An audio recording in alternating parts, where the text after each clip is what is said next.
اگر آپ کے پاس ایپ ہے تو آپ ڈائریکٹ وہاں سے بھی کھول سکتے ہیں۔ السلام علیکم ورحمۃ اللہ، نحمدہ و نصلی علی رسولہ الکریم، اما بعد، فاعوذ باللہ من الشیطان الرجیم، بسم اللہ الرحمن الرحیم، رب اشرح لی صدری ویسر لی امری واحلل عقدۃ من لسانی یفقہوا قولی۔ صحیح بخاری میں کتاب الوضو ہم پڑھ رہے تھے، حدیث نمبر 193 کرنی ہے۔ اوورآل یعنی یہ حدیث کا نمبر ہے، اور کتاب یعنی چیپٹر جو ہے وضو کے بیان میں چل رہا ہے۔ شروع کرتے ہیں۔ حدثنا عبداللہ ابن یوسف۔ اچھا، اس کو شروع کرنے سے پہلے میرے ذہن میں خیال آیا کہ پچھلی دفعہ ہم نے جو حدیث پڑھی تھی نا 192، اس میں ہم نے سر کا مسح پڑھا تھا، ٹھیک ہے۔ وضو کے یہ ساری چیزیں ہمیں پتہ ہیں، وضو کے کیا ارکان ہیں۔ تو جب میں بتا رہی تھی سر کا مسح تو کان رہ گئے اس میں نا، کیونکہ آپ جانتے ہیں نا کہ کان چہرے کے دھونے میں شامل نہیں ہے۔ تو میرے ذہن میں تھا کہ میں اس کو ایکسپلین کر دوں گی کہ باقی تو جیسے ہم نے وضو کرنا سیکھا ہوا ہے نا، کہ جب آپ سر کا مسح کر رہے ہوتے ہیں تو اس کے ساتھ ہی کانوں کا مسح ہو جاتا ہے، صحیح ہے۔ تو اور یعنی جب آگے سے ہاتھ پیچھے کو جائیں گے تو ساتھ ہی کانوں کا بھی مسح ہو جائے گا، اندر سے اور پیچھے سے بھی، ٹھیک ہے۔ یعنی دونوں انگلیاں آپ فرنٹ والی اگر گھما دیں کان کے سائیڈوں سے تو جو لوئیں ہوتی ہیں نا کان کی اینڈ تک، وہاں تک اس کا مسح بھی ہو جائے گا۔ اور 3 جو انگلیاں آپ کی اینڈ والی ہیں دونوں سائیڈ، دونوں ہاتھوں کی، وہ سر کا مسح کر دیں گی، ٹھیک ہے۔ اور اس میں ہم نے یہ پڑھا تھا کہ پہلے مرتين آیا تھا نا، کہ پہلے آگے سے پیچھے کو لے گئے اور پھر پیچھے سے آگے کو لے کے آئے ہیں، ٹھیک ہے۔ تو یہ یعنی اب ہمارے سامنے یہ ساری تفصیل آ گئی کہ جب چہرے کو تو دھوئیں گے ہم، تو چہرے کے دھونے میں ایک کان کے کونے سے لے کر دوسرے کان تک، یعنی کان دھونے میں شامل نہیں ہے، تو کان سر کے مسح میں شامل ہو جائیں گے، ٹھیک ہے۔ اگلی حدیث پڑھتے ہیں، حدیث نمبر 193۔ حدثنا عبداللہ ابن یوسف قال اخبرنا مالک عن نافع عن عبداللہ ابن عمر انہ قال کان الرجال والنساء یتوضؤون فی زمان رسول اللہ صلی اللہ علیہ وسلم جمیعا۔ اس میں جو ہے ہم سے عبداللہ بن یوسف نے بیان کیا، کہا ہم کو مالک نے نافع سے خبر دی، وہ عبداللہ بن عمر رضی اللہ عنہ سے روایت کرتے ہیں۔ وہ فرماتے ہیں کہ رسول اللہ صلی اللہ علیہ وسلم کے زمانے میں مرد اور عورت سب ایک ساتھ ہی ایک برتن سے وضو کیا کرتے ہیں، یعنی وہ مرد اور عورتیں جو ایک دوسرے کے محرم ہوتے۔ اس میں نا ہو سکتا ہے آپ کے ذہن میں یہ بات آئے کہ یہ حدیث لانے کا یعنی کیا سامنے جو بات آ رہی ہے تو اس کا کیا وہ ہے بات ہے۔ تو آپ یہ دیکھیں کہ اس طرح کے جو گمان اور یہ چیزیں آج کل بھی سم ٹائمز پائی جا سکتی ہیں کہ مرد کے جھوٹے سے عورت، یا خاص طور پر الٹا کریں گے کہ عورت کے جھوٹے وضو کے چھوڑے ہوئے پانی سے شاید مرد نہیں کر سکتے، تو ایسا کچھ بھی نہیں ہے، ٹھیک ہے۔ تو یہ حدیث اس کو ہمیں بتاتی ہے کھول کے۔ یعنی آپ یہ دیکھیں کہ جب ہم قرآن و حدیث کی طرف رجوع کرتے ہیں تو احادیث کے ذریعے سے الحمدللہ ایسی باتیں ہمارے سامنے آتی ہیں کہ بچپن میں کوئی ایسی عجیب سی بات سنی ہو تو وہ تسلی ہو جاتی ہے کہ نہیں وہ ایسی ہی کوئی بات تھی۔ تو اصل تو وہی علم ہے جو کہ قرآن و حدیث سے حاصل کیا جائے، ٹھیک ہے۔ کیونکہ اس طرح کی چیزیں ہمارے دیسی معاشرے میں بھی پائی جاتی ہیں نا، ہو سکتا ہے ایسی باتیں آپ کے سننے میں آئی ہوں۔ کھانے پینے میں بھی مردوں عورتوں میں تمیز کی جاتی تھی، بیٹا بیٹی کا بھی، اور یعنی یہ نہیں کہ ہر جگہ پر ہوتا ہے، لیکن کچھ جگہوں پر اس طرح جو ہے مختلف اپنی پھیلائی ہوئی باتیں ہیں جو لوگ پھیلا دیتے ہیں، تو ایسا کچھ بھی نہیں ہے۔ اگر مرد کسی پانی سے وضو کیا کر کے گیا اور اکٹھے وضو کر رہے ہیں تو وہ تو ظاہر محرم ہی ہوں گے تو کریں گے، تو یہ نہیں ہوتا کہ وہ کوئی ناپاک ہو جائے یا کچھ ہو جائے تو اب اس سے عورتیں نہیں کر سکتی ہیں، یہ کہ عورتیں وضو کر کے گئی ہیں۔ اور ہو سکتا ہے ذہن میں خیال آئے کہ یہ یعنی ایسا بیان کیوں آیا، تو اس کی وجہ یہ ہے کہ پانیوں کے ٹیپ وغیرہ نہیں ہوتے تھے نا، پانی بھر بھر کے رکھے جاتے تھے، یا آپ حوض کے کنارے بیٹھے وضو کر رہے ہیں تو اگر خامند ایک جگہ پر کر رہا ہے اور آگے ہی عورت بیٹھی ہوئی ہے تو اگر وہاں کا پانی بہتا ہوا عورت کی طرف جا رہا ہے تو وضو کا پانی صاف ہے، عورت بھی وہیں سے کر سکتی ہے، ٹھیک ہے۔ اسی طرح ایک برتن میں سیدھا ہاتھ ڈال کے جیسے پانی نکالا جا رہا ہے اور اس سے کوئی وضو کر رہا ہے، تو اگر برتن جیسے لگن بڑے بڑے ہوتے ہیں جس میں پانی سیو کیا جاتا تھا، تو ایک کنارے سے مرد اگر بیٹھا وضو کر رہا ہے اور دوسرے کنارے سے عورت، تو اس میں ایسا کوئی حرج نہیں ہے، ٹھیک ہے۔ تو یعنی خاوند کا اپنی بیوی کے ساتھ وضو کرنا اور عورت کا بچا ہوا پانی استعمال کرنا جائز ہے، اس سے انہوں نے یہ فتویٰ نکالا ہے۔ اس کے بعد ہے حدیث نمبر 194 194 حدثنا ابو الولید قال حدثنا شعبۃ عن محمد ابن منقدر قال سمعت جابر یقول جاء رسول اللہ صلی اللہ علیہ وآلہ وسلم یعودنی وانا مرید لا آکل فتوضا وصب علی من وضوئه فأقلت فقلت یا رسول اللہ صلی اللہ علیہ وآلہ وسلم لمن المیراث انما یرثنی کلالۃ فنزلت آیۃ الفرائض۔ ہم سے ابو الولید نے بیان کیا، انہوں نے کہا ہم سے شعبہ نے محمد بن المنقدر کے واسطے سے انہوں نے جابر رضی اللہ عنہ سے سنا، وہ کہتے تھے کہ رسول اللہ صلی اللہ علیہ وآلہ وسلم میری مزاج پرسی کے لیے تشریف لائے، یعنی یہ بیمار تھے، میں بیمار تھا ایسا کہ مجھے ہوش تک نہیں تھا۔ آپ صلی اللہ علیہ وسلم نے وضو کیا اور اپنے وضو کا پانی مجھ پر چھڑکا تو مجھے ہوش آ گیا۔ میں نے عرض کیا یا رسول اللہ صلی اللہ علیہ وسلم میرا وارث کون ہوگا؟ میرا تو صرف ایک کلالہ وارث ہے۔ اس پر آیت میراث نازل ہوئی۔ تو وضو کے بیان میں یہ حدیث آئی ہے، تو اس سے ہمیں پتہ کیا چل رہا ہے کہ وہ بیمار تھے، اور بعض اوقات کوئی ایسی بیماری ہوتی ہے جیسے بہت بخار کی حالت میں ہم بھی اسی طرح بے ہوشی کی حالت میں چلے جاتے ہیں نا، تو راوی کہہ رہے ہیں کہ میں بھی یعنی اس طرح بے ہوش ہی تھا، انا مریض لا آکلو، یعنی میں مریض تھا اور مجھے عقل نہیں تھی، یعنی میں بے ہوش تھا۔ تو رسول اللہ صلی اللہ علیہ وسلم نے وضو کر کے اپنے وضو کا بچا ہوا پانی میرے اوپر ڈالا، اور پچھلی دفعہ میں نے آپ کو جیسے بتایا تھا نا کہ نظر لگی ہو تو اس کا بھی ایک یہ وہ ٹوٹکا ہے کہ کیا جائے، اور اس کو ٹوٹکا ان دا سینس نہ کہیں کہ یہ کوئی جادوئی چیز ہے، یہ مسنون ہے اور ثابت ہے اور اس میں حقیقتاً اثر ہے، ٹھیک ہے۔ اور پھر اسی طرح مجھے کسی خاتون کی بات یاد آ رہی ہیں کہ وہ کہہ رہی تھیں کہ کہتی ہیں وہ ایک دن وہ اپنے یعنی جگہ پر بیٹھی کام کر رہی تھی، شاید آفس بتایا، مجھے پوری طرح سے یاد نہیں یا کہاں پر تھیں، تو کوئی ان سے مل کے گیا، کوئی خاتون آئی ہیں اور ان سے ملی ہیں، کہتی ہیں ان خاتون کے جانے کی دیر تھی کہ میرے اعصاب شیل ہو گئے، میرے کندھے جیسے اپنے کام ہی کرنا چھوڑ گئے نا، اور پیچھے گردن پہ ہوتا ہے نا کہ بعض اوقات ہم بہت دیر بیٹھے ہیں یا ایک ہی پوسچر میں بیٹھے ہیں یا ہمیں کوئی بیماری ہو تو ایسا ہوتا ہے۔ تو وہ کہتی میں بالکل ٹھیک کام کر رہی تھی، بس وہ خاتون آئیں اور اس کے بعد وہ مجھے وزٹ کر کے گئی اور میری یہ صورتحال بن گئی۔ تو کہتی ایک دم سے ہی اللہ کی طرف سے مجھے خیال آیا، تو اب مجھے یہ نہیں یاد کہ انہوں نے وضو کیا یا کیا، کہ پانی کو نا تھوڑا سا پانی لے کے نا تو اپنے اوپر چھڑک لیا کندھوں پہ اور ایسی اس جگہ پہ، کہتی اس کے بعد میں ٹھیک ہو گئی۔ تو وہ نظر برحق ہے اور یہ ہو بھی جاتا ہے۔ اور اسی طرح اب یہاں پر جو نظر آ رہا ہے تو یہ تو خیر آپ دیکھیں نا کہ اب بہت زیادہ بخار ہو تو وہ ڈاکٹرز نہانے کو ہی کہتے ہیں، پانی میں اللہ نے شفا رکھی ہے، اور یہاں پر تو یہ نبی صلی اللہ علیہ وسلم کے وضو کا پانی ہے جو ان پر ڈالا گیا ہے، اور اس سے یہ بھی جو ہے انہوں نے نکالا ہے کہ بے ہوش آدمی پر اپنے وضو کا پانی چھڑکنے کے بیان میں، اور نبی صلی اللہ علیہ وسلم کے پانی میں تو ویسے بھی برکت تھی، جیسے ہم پیچھے پڑھا ہے کہ صحابہ اس کو حاصل کرنے کے لیے آپس میں لڑنے کو تیار ہوتے تھے، لیکن اگر کوئی ہم آپ صلی اللہ علیہ وسلم کی سنت کی پیروی میں ایسا کریں اور یہ حقیقتاً اثر کرتا ہے، ٹھیک ہے۔ اور بعض اوقات ایسا ہوتا ہے کہ آپ بہت سست ہو رہے ہوتے ہیں، یعنی کوئی وجہ بھی نہیں ہوتی، آپ بالکل تندرست ہیں لیکن ذہنی طور پر آپ اتنے مزمل ہو جاتے ہیں کہ کوئی اسی کام کے کرنے کو دل نہیں چاہ رہا ہوتا، تو اس وقت نا خود پر جبر کرتے ہوئے انسان وضو کر لے اٹھ کے، اور پھر بھی اگر طبیعت فریش نہ ہو تو کہتے ہیں کہ غسل کر لے۔ پانی کا استعمال بہت ہی اچھا ہے اس سلسلے میں،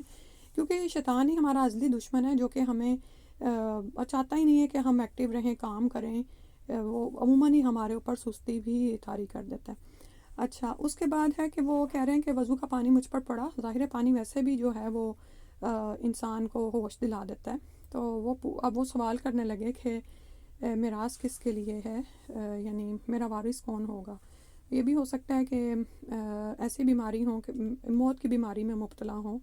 تو ان کو کلالہ کا خیال ہے۔ کلالہ وہ ہوتا ہے جو اپنے پیچھے کوئی وارث نہیں چھوڑتا، ٹھیک، یعنی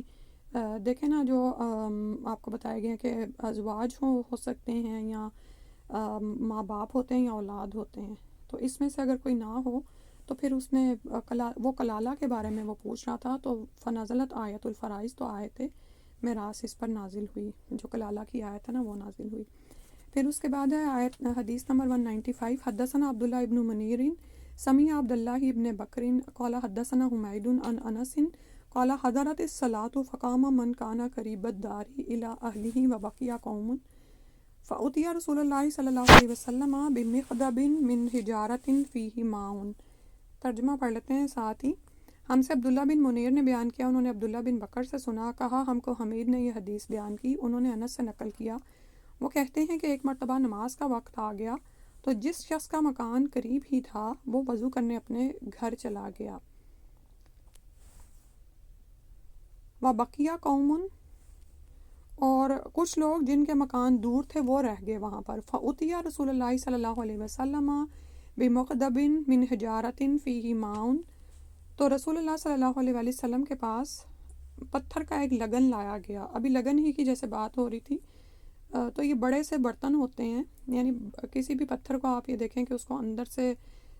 کھرچ کے خالی کر لیا جاتا ہے اور پھر اس کو ایک برتن بنا لیا جاتا ہے، تو لگن آپ نے نام سنا ہوگا۔ فَصَغُرَ الْمِخْضَبُ أَنْ يَبْسُطَ فِيهِ كَفَّهُ، تو اس میں کچھ پانی تھا اور وہ اتنا چھوٹا تھا کہ آپ اس میں اپنی ہتھیلی نہیں پھیلا سکتے تھے۔ فَتَوَضَّأَ الْقَوْمُ كُلُّهُمْ، مگر سب نے اس برتن کے پانی سے وضو کر لیا۔ تو قلنا، تو ہم نے کہا کم کنتم، تم کتنے لوگ تھے؟ قالا ثمانین و زیادتن، تو ہم نے انس رضی اللہ عنہ سے، یعنی جو اس حدیث کے راوی ہیں، ان سے پوچھا کہ تم کتنے افراد تھے؟ تو انہوں نے کہا ثمانین و زیادتن، کہ 80 سے کچھ زیادہ ہی تھے۔ سبحان اللہ۔ اب یہ بھی رسول صلی اللہ علیہ وسلم کے معجزے کا بیان ہے جو وضو کے باب میں یہاں پر لایا گیا ہے کہ نماز کا وقت آ گیا تو جس شخص کا مکان تو وہاں پر قریب ہی تھا وہ تو گھر چلے گئے وضو کرنے، لیکن جو رسول صلی اللہ علیہ وسلم کے پاس بچ گئے لوگ، قوم کا ذکر آیا ہے، ٹھیک ہے، وَبَقِيَ قَوْمٌ، اور یہ قوم یعنی یہ لوگ کتنے تھے جو اینڈ پہ انس رضی اللہ عنہ بتا رہے ہیں کہ 80 سے زیادہ تھے۔ تو رسول صلی اللہ علیہ وسلم کے پاس ایک پتھر کا بنا ہوا برتن لایا گیا، اور یہ لگن میرا یہ خیال تھا کہ بڑی ہے، لیکن اینڈ پہ یہ آ رہا ہے کہ اس میں کچھ پانی تھا اور وہ برتن اتنا چھوٹا تھا، یعنی یہ بڑا پتھر نہیں تھا، کسی چھوٹے پتھر کو تراش کے اتنا برتن بنایا گیا تھا کہ آپ اپنی ہتھیلی اس میں پھیلا نہیں سکتے، یعنی بہت بڑا برتن نہیں تھا، چھوٹا ہی تھا۔ تو آپ پھر سمجھ سکتے ہیں کہ اگر چھوٹا برتن ہے اور کچھ پانی ہے تو پھر اس سے 80 سے زیادہ لوگوں نے کس طرح وضو کیا۔ تو یہ دراصل رسول صلی اللہ علیہ وسلم کا معجزہ تھا جس کا یہاں پر بیان ہے۔ لیکن جب بھی معجزوں کے باب میں کوئی چیز آتی ہے نا، تو آپ یہ دیکھا کریں کہ چیز موجود ہوتی ہے تو اس میں برکت پیدا ہوتی ہے، یعنی یہ نہیں ہوتا کہ آپ کسی جادو کا انتظار کرتے رہیں اور کوئی سبب ہے ہی نہیں، اور یعنی کہ انسان محنت تو نہ کرے، بس معجزوں کے انتظار میں رہے۔ اب یہاں پر یہ نہیں ہے کہ نبی صلی اللہ علیہ وسلم نے کوئی ہاتھ سے اشارہ کیا اور پانی ہواؤں میں ہی آ گیا اور لوگوں نے وضو کر لیا، بلکہ باقاعدہ برتن تھا اور اس میں پانی بھی تھا اور اس میں اضافہ ہوا ہے، ٹھیک ہے، وہ آپ صلی اللہ علیہ وسلم کا معجزہ ہے کہ وہ برکت کی وجہ سے اس میں وضو کے پانی میں اضافہ ہوا۔ تو بالکل اسی طرح سے بعض اوقات ہم زیادہ اسباب کے پیچھے ہمیں لگتا ہے کہ شاید ہمارے کام ہو جائیں گے، لیکن آپ یہ دیکھیں یہ جو برکت کا فارمولہ ہے نا، اور یہ بہت سے لوگوں نے آپ کو ایسی کہانیاں بھی بیان کی ہوں گی، اپنی سچی کہانیاں، کہ کم چیز زیادہ لوگوں کو پورا آ جانا، یا چیز کی عمر میں برکت ہو جانا، ٹھیک ہے۔ کوئی برتن ہے وہ ایسا برکت والا ہوتا ہے کہ کبھی ٹوٹتا ہی نہیں ہے اور اس میں کتنے مہمانوں نے کچھ نہ کچھ کھایا ہوتا ہے، سبحان اللہ۔ اسی طرح باقی چیزیں بھی آپ اپنی زندگی میں دیکھ سکتے ہیں کہ یہ بعض اوقات بے برکتی ہوتی ہے تو گھر کی ساری مشینیں آگے پیچھے خراب ہو رہی ہوتی ہیں، یہ بھی ٹوٹ گیا، وہ بھی ٹوٹ گیا،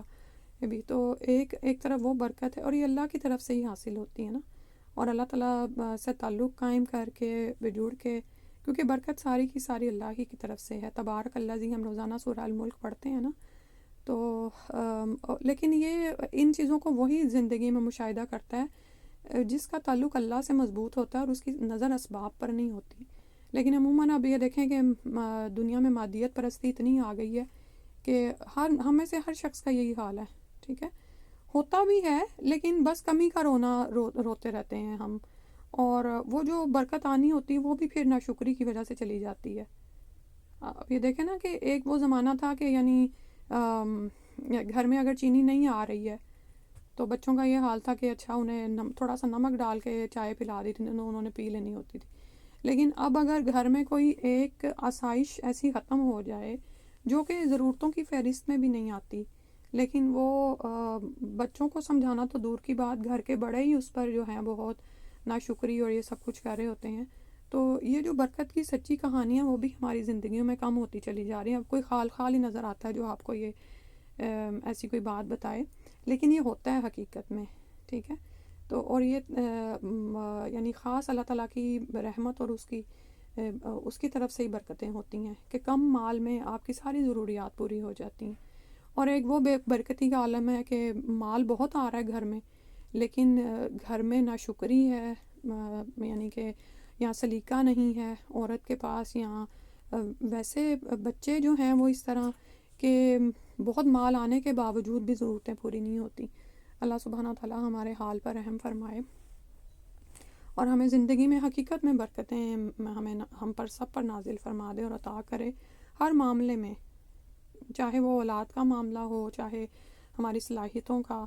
اور چاہے ہمارے وقت میں اللہ تعالیٰ برکت، یعنی ہر چیز میں اور مال میں، ہر چیز میں اللہ سبحانہ تعالیٰ برکتیں عطا فرمائے۔ اس کے بعد ہے حدیث نمبر 196، حدثنا محمد ابن علائی قال حدثنا ابو سامۃ عن برید عن ابی بردۃ عن ابی موسیٰ ان النبی صلی اللہ علیہ وسلم دعا بقدح فیہ ماء فغسل یدیہ ووجہہ فیہ ومجہ فیہ۔ اچھا، اور اس میں باب ہے کہ لگن، پیالے، لکڑی اور پتھر کے برتن سے غسل اور وضو کرنے کے بیان میں۔ ترجمہ ہے، ہم سے محمد بن العلاء نے بیان کیا، انہوں نے کہا ہم سے ابو سامہ نے برید کے واسطے سے بیان کیا، وہ ابو بردہ سے، وہ ابو موسیٰ رضی اللہ عنہ سے روایت کرتے ہیں کہ رسول اللہ صلی اللہ علیہ وسلم نے ایک پیالہ منگایا جس میں پانی تھا، پھر اس میں آپ صلی اللہ علیہ وسلم نے اپنے دونوں ہاتھوں اور چہرے کو دھویا اور اس میں کلی کی، ٹھیک ہے۔ تو اس سے بھی اب یعنی وہ باب جو آیا ہے کہ لگن، پیالے، لکڑی اور پتھر کے برتن سے غسل اور وضو کرنے کے بیان میں، تو یہ کیا جا سکتا ہے، ٹھیک ہے، یعنی پانی میں ہاتھ ڈال کر اور اسی سے ہی آپ غسل بھی کر سکتے ہیں اور اس کے ساتھ ساتھ یعنی چہرہ بھی دھو سکتے ہیں، اور اس میں کلی کی، اور وہ پچھلی دفعہ جیسے لعاب کی بھی بات ہوئی تھی، یہ آپ جانتے ہیں کہ علی رضی اللہ عنہ کی آنکھوں پر نبی صلی اللہ علیہ وسلم نے یہ لعاب لگایا تھا تو ان کو شفا حاصل ہوئی تھی، یہ بھی آپ صلی اللہ علیہ وسلم کا معجزہ تھا۔ تو اس میں بھی وہ نبی صلی اللہ علیہ وسلم کا آ رہا ہے کہ اس میں کلی کی، اور یہ بھی پانی جو تھا، ایک تو یہ کہ وضو کا بچا ہوا پانی ناپاک نہیں ہوتا، یہ ہم پچھلی دفعہ پڑھ رہے ہیں، اور پھر یہ کہ یہ نبی صلی اللہ علیہ وسلم کے بچا ہوا پانی تھا جس میں اور برکتیں تھیں۔ پھر ہے حدیث نمبر 197، حدثنا احمد ابن یونس قال حدثنا عبد العزیز ابن ابی سلمۃ قال حدثنا عمرو ابن یحییٰ عن ابیہ عن عبد اللہ ابن زید قال اتى رسول اللہ صلی اللہ علیہ وسلم فاخرجنا له ماء في طور من صفر فتوضأ فغسل وجهه ثلاثا ويديه مرتين ومسح براسه فأقبل به وأدبر وغسل رجليه۔ اور یہ وہی بات آ رہی ہے جو کہ ابھی باب آیا کہ طورن آیا من صفرن، یعنی برتن کا ہی ذکر ہے کہ تانبے کے برتن کا ذکر ہے، یعنی مختلف برتنوں میں پانی لے کے پھر اس سے وضو کرنا، اس کا بیان ہے کہ اس میں کوئی حرج نہیں ہے۔ ہم سے احمد بن یونس نے بیان کیا، انہوں نے کہا ہم سے عبدالعزیز بن ابی سلمہ نے بیان کیا، ان سے عمر بن یحییٰ نے اپنے باپ کے واسطے سے بیان کیا، وہ عبداللہ بن زید سے نقل کرتے ہیں، وہ کہتے ہیں کہ رسول اللہ صلی اللہ علیہ وسلم ہمارے گھر تشریف لائے، ہم نے آپ صلی اللہ علیہ وسلم کے لیے تانبے کے برتن میں پانی نکالا، اس سے آپ صلی اللہ علیہ وسلم نے وضو کیا، 3 بار چہرہ دھویا، 2 بار ہاتھ دھوئے اور سر کا مسح کیا، اس طرح کہ پہلے آگے کی طرف ہاتھ لائے اور پھر پیچھے کی جانب لے گئے اور پیر دھوئے، ٹھیک ہے۔ باقی سارے اعضاء دھوئے جا رہے ہیں جیسے ہم پیچھے پڑھ رہے ہیں، اور سر کے مسح کا ذکر یہاں پر دوبارہ آ گیا کہ پہلے ہاتھ یہاں سے ماتھے سے آگے لے کے گئے اور پھر پیچھے، یہاں یہ کہ پہلے آگے کی طرف لائے ہیں پھر پیچھے کی جانب لے گئے، ٹھیک ہے، 2 دفعہ یہ ہوا ہے۔ اور باقی یہ یہاں پر یہ جو آ رہا ہے نا بار بار کہ مختلف طرح کے برتنوں میں پانی لے کر وضو کیا جا سکتا ہے، تو اس باب کے بیان میں کہ برتن خواہ لگن کے ہوں، کوئی لگن ہو، پیالہ ہو، چاہے وہ لکڑی کا ہے، پتھر کا ہے، یا اب یہ دیکھیں کہ بہت ساری اور چیزیں آ گئی ہیں نا مارکیٹ میں اس کے علاوہ بھی، تو برتن اگر اٹ سیلف جو ہے وہ کوئی اس کو گندگی وغیرہ نہیں لگی ہوئی اور اس میں پانی ڈال کے وضو کیا جاتا ہے تو کسی خاص دھات کے بارے میں یہ نہیں آ رہا کہ اس میں پانی ڈالنے سے پانی ناپاک ہو جاتا ہے، ٹھیک ہے؟ کیونکہ آپ کو یاد ہوگا جب پلاسٹک شروع میں آیا تھا تو اس کے بارے میں لوگوں نے خوب ڈاؤٹ فل کیا تھا، ٹھیک ہے؟ تو وہ اس کے استعمال میں کچھ اور مسائل ہو سکتے ہیں، لیکن آپ یہ نہیں کہہ سکتے کہ اب اس میں اگر پانی ڈالا جائے گا تو وہ ناپاک ہو جائے گا، الا یہ کہ وہ اگر آپ نے اس کو پراپر صاف نہیں کیا ہوا اور پہلے ہی اس میں سے کوئی گندگی ہے۔ اور پھر یہ کہ جو جس پانی سے وضو کیا جاتا ہے وہ ناپاک نہیں ہوتا، اس کو استعمال میں لایا جا سکتا ہے، لیکن یہ یاد رکھیں کہ ہمارے ہاں چونکہ بچوں کو برتنوں سے پانی استعمال نہیں کرنا آتا تو پہلے ان کو اس کی تمیز دینی پڑے گی، کیونکہ کچھ روایتوں سے ہمارے علم میں آتا ہے کہ برتن سے پانی نکالنے کا طریقہ کیا ہے۔ مثال کے طور پر اگر کوئی حائج ضروریہ سے فارغ ہو کر پانی کی طرف آیا ہے تو ظاہر ہے کہ اس نے استنجا الٹے ہاتھ سے کیا ہوگا، ٹھیک ہے؟ تو اب وہ سیدھے برتن میں سے سیدھے ہاتھ سے پانی نکالے گا اور اس کو الٹے ہاتھ پہ ڈالے گا، تو اور پھر ہاتھوں کو دھو کے پھر اب اس کا الٹا ہاتھ اس قابل ہو گیا کہ وہ یعنی برتن سے دونوں ہاتھوں سے پانی لے کر اپنے چہرے پر ڈال لے، ٹھیک ہے؟ یہ تو اوبویس بات ہے کہ اگر آپ کا ہاتھ ہی گندا ہے، ناپاک ہے، اور اس کو آپ نے صاف پانی میں ڈال دیا ہے تو صاف پانی چونکہ ایک جگہ پر کھڑا ہوا ہے اور وہ یعنی ایک برتن میں ہے اور وہ بہہ نہیں رہا ہے تو ظاہر ہے وہ پھر سارا ہی گندا ہو جائے گا، ٹھیک ہے؟ لیکن ادروائز اگر آپ پانی سے پاک ہاتھ سے پانی نکال رہے ہیں اور پانی برتن کے اندر ہی ہے تو اس سے کوئی بھی اس میں حرج نہیں آئے گا، ٹھیک ہے؟ یہ ٹھہرے ہوئے پانی کے بارے میں آپ کو بتا رہی ہوں، یعنی جو گھروں میں ہم سیو کر کے رکھ لیتے ہیں نا، ٹھیک ہے؟ اور باقی جو باہر اگر آپ کو کبھی موقع ملے سمندر یا دریاؤں کے کنارے تو وہ بہتا ہوا پانی جو ہے وہ پاک ہوتا ہے، کیونکہ گندگی بہہ کر آگے چلی جاتی ہے۔ تو اگر زیادہ تھوڑا بہت شک ہو تو لوگ، آپ نے کبھی دیکھا ہوگا کہ ایسی جگہ پر وضو کرنا ہو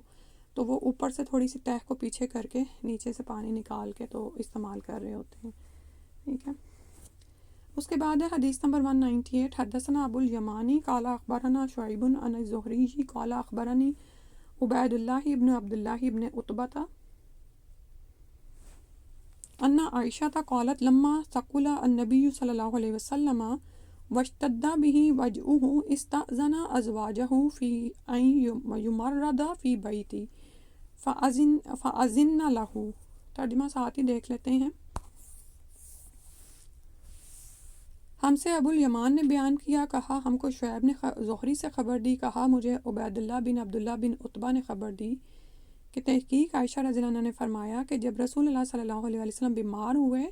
اور اشتدہ کے الفاظ آ رہے ہیں یعنی آپ کی بیماری شدید ہو گئی، بہت زیادہ ہو گئی، تو آپ صلی اللہ علیہ وسلم نے اپنی دوسری بیویوں سے اس بات کی اجازت لے لی کہ آپ صلی اللہ علیہ وسلم کی تیمارداری میرے ہی گھر کی جائے، تو انہوں نے آپ صلی اللہ علیہ وسلم کو اجازت دے دی، ٹھیک ہے؟ اور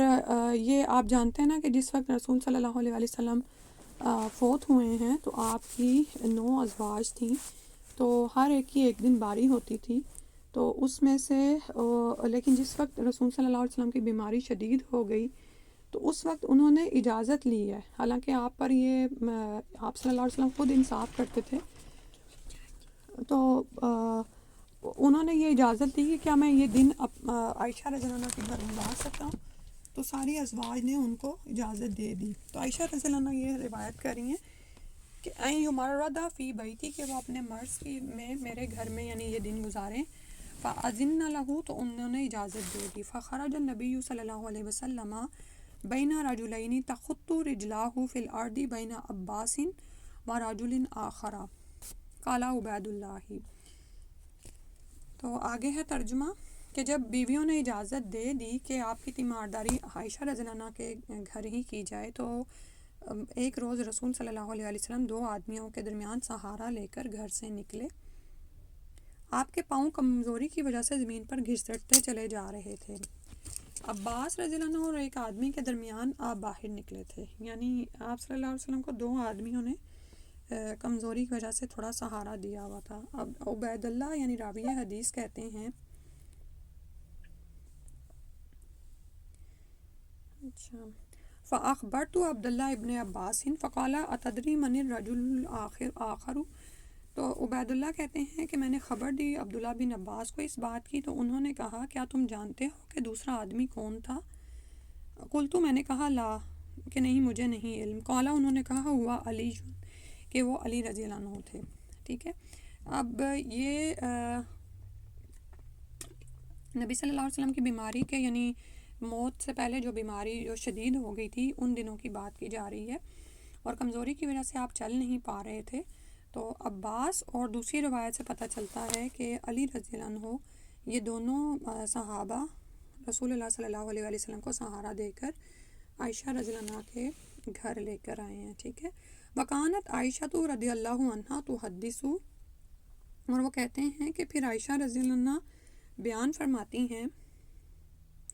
ان نبی صلی اللہ علیہ وسلم کہ بے شک نبی صلی اللہ علیہ وآلہ وسلم قال بعد ما دخل بیتہ واشتد وجعه حریق علی من سبع قراب لم تحلل او کیاتہن لعلی، کہ رسول صلی اللہ علیہ وآلہ وسلم نے ان کو کہا کہ میرے اوپر ایسی 7 مشکوں کا پانی ڈالو جن کے سر بند نہ کھولے گئے ہوں. ٹھیک ہے، مشک کہتے ہیں وہ جو لیدر بیگ ہوتا ہے نا، جو پرانے زمانے میں استعمال ہوتا تھا، اور اس میں یعنی پانی بھرا جاتا تھا اور اس کے اوپر اس کا منہ ہوتا تھا. تو رسول صلی اللہ علیہ وآلہ وسلم نے اپنی بیماری میں یہ صحابہ کو کہا کہ 7 مشکوں کا پانی میرے اوپر ڈالو جن کے منہ نہ کھولے گئے ہوں. ٹھیک ہے، اور اس لیے یعنی سارے کا سارا الٹا دیا جائے میرے جسم پر. آحدو الی الناسی، اور آپ صلی اللہ علیہ وسلم کیا چاہ رہے تھے کہ میں تھوڑا مجھے سکون ہو اس پانی سے، تو اس کے بعد میں لوگوں کو کچھ وصیت کروں. وَأُجْلِسَ فِي مِخْدَبٍ لِحَفْصَةَ، اور آپ صلی اللہ علیہ وآلہ وسلم کو حفصہ رضی اللہ عنہا جو رسول اللہ صلی اللہ علیہ وآلہ وسلم کی دوسری بیوی تھیں، ان کے لگن میں جو تانبے کا تھا بٹھا دیا گیا. ٹھیک ہے، ظاہر ہے وہ پانی اوپر سے ڈالنا تھا تو ایک برتن میں آپ کو بٹھایا گیا. ثم تفقنا نصب علیہ تلک حتی تفق یشیر الینا ان قد فعلتن ثم خرج الی الناس. تو ہم نے آپ صلی اللہ علیہ وآلہ وسلم پر ان مشکوں سے پانی بہانا شروع کر دیا جب آپ ہم کو اشارہ فرمانے لگے.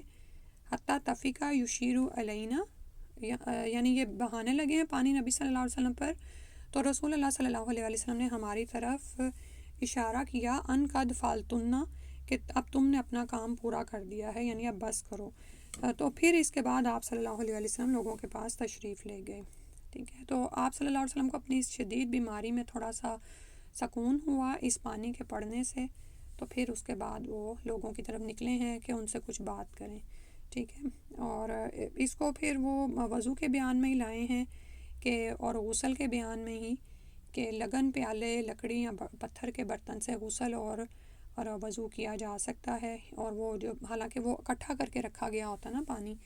تو اسی طرح مشکوں میں بھی یہی ہوتا ہے، ان کے سر منہ یعنی اوپر سے ان کو کسی نہ کسی وہ ڈوری سے باندھ دیا جاتا ہے. ٹھیک ہے، تو نبی صلی اللہ علیہ وسلم نے ایسی مشقیں کہی تھیں جن کے وہ نہ کھولے گئے ہوں. ٹھیک ہے، اور اس میں جو جیسے ابھی میں بتا رہی تھی نا کہ بخار کی حالت میں بھی پانی جو ہے صحت دیتا ہے، الا یہ کہ آپ کو کوئی ایسی بیماری ہے جو سردی کی وجہ سے لگی ہے. ٹھیک ہے، یہ بھی دیکھنا پڑے گا. ادروائز آپ دیکھتے ہیں کہ ایک زمانہ تھا کہ بخار ہوتا تھا تو لوگ بہت زیادہ کور کر دیتے تھے مریض کو نا، لیکن بعد میں سائنس نے بتایا کہ جی نہیں، پانی کا استعمال ضروری ہے. حالانکہ 1400 سال پہلے ہمیں یہ سنت سے پتہ چلتا ہے کہ پانی بخار کی گرمی کو پانی سے دور کرو. ٹھیک ہے، اور یہاں پر رسول صلی اللہ علیہ وسلم جو اپنی موت کی بیماری میں ہیں اور وہ شدید ہو گئی تھی، تو آپ اپنے اوپر اتنا زیادہ کہہ رہے ہیں کہ مجھ پر پانی ڈالا جائے. ٹھیک ہے، اور آپ جانتے ہیں کہ ایوب رضی اللہ عنہ کی بیماری جو تقریباً 18 سال تک رہی تھی، اور وہ بھی پانی سے دور کی گئی تھی. ان کو بھی ٹھنڈے پانی میں نہانے کا پینے کا وہ کہا گیا تھا. ٹھیک ہے، اور وہ غسل کرتے کرتے ہی آپ جانتے ہیں کہ ان پر وہ سونے کے وہ گرنے لگے تھے. تو سبحان اللہ، پانی میں شفا ہے، اور خاص طور پر بارش کے پانی میں شفا ہے. آب زمزم میں بھی شفا ہے، اور اسی طرح جیسے ہمارے پاس ہر وقت تو آب زمزم نہیں ہوتا، تو جب بارش ہو رہی ہو تو اس کو بھی اس نیت سے اکٹھا کر لیا کریں کہ اس سے وضو کر لیا جائے یا اس سے غسل کیا جائے، اور بیماریوں سے شفا کے لیے بھی اس کو پیا جائے یا استعمال کیا جائے۔ اس کے بعد ہے حدیث نمبر 199، بلکہ میرا خیال ہے میں اتنی پڑھتی ہوں، آج ٹائم بھی ہو گیا، 198 تک ہوئی ہیں، ٹھیک ہے۔ جزاک اللہ خیر۔ اللہ سبحانہ وتعالی ہمیں پانی کی برکتوں سے مستفید ہونے کی توفیق عطا فرما دے، اور جو برکات کے یعنی معجزات ہم دیکھتے ہیں یعنی دین سے جڑنے میں اور اللہ تعالیٰ سے ایک خاص تعلق بنانے میں، اللہ سبحانہ وتعالیٰ ہماری زندگیوں میں ہمیں وہ عطا فرما دے، آمین یا رب العالمین۔ سبحانک اللہم و بحمدک، اشہد ان لا الہ الا انت، استغفرک و اتوب الیک۔ السلام علیکم ورحمۃ اللہ۔